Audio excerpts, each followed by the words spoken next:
What's up mga kaibigan? Welcome to another video, Vlogger Yarn. Ngayon, anong ganap? Tayo ay mayroong gagawin din So meron po tayong event para sa ating bouncy rental. So ayan po, kargado tayo mga kaibigan at magdi-deliver tayo ng mga for rental na bouncy. So i-deliver po natin ang ating materials. Yan po. Kami mo ay may for rental na bouncy. Baka kayo ay may pa-birthday party. Outdoor birthday party setup kami din. Yun. So, meron nila ang setup ng bouncy slide. Meron din kami popcorn station, cotton candy, and street food corner.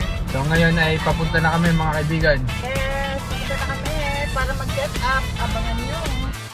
So ari po ay din sa Bagong Puok. Madami palang resort din kung gusto niyo pumunta ay arila ay mapalooban ay maganda naman din Madami ding resort.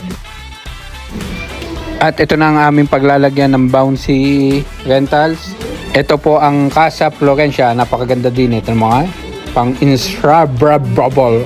Ano tal Instagrammable.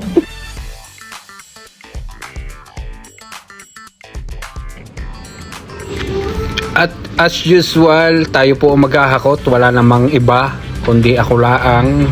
Ayan.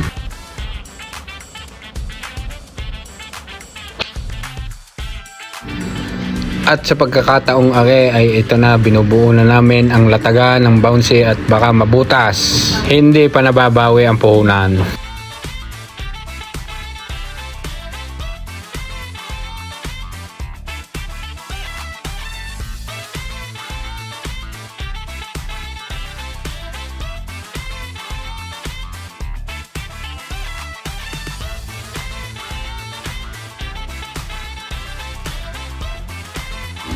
Di na may kinabahan pa kami, kala namin hindi nagana ang aming blower. Yung pala na may yung saksakan ang hindi nagana, ay ako'y kinabahan na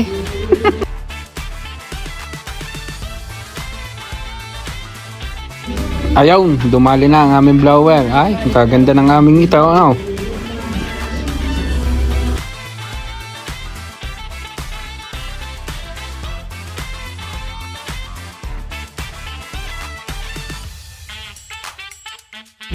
Kaya maganda ay hindi pa kami tapos mag-set up. Itong mga batang malilikot na ito ay nagpapandali na agad.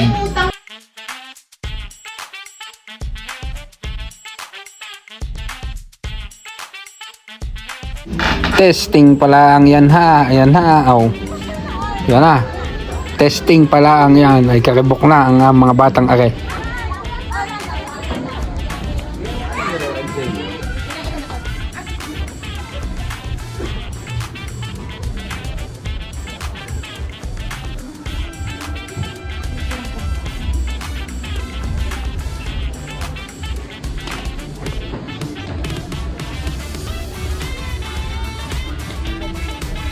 So yun po, nag-set up na kami mga kaibigan. Kita nyo naman.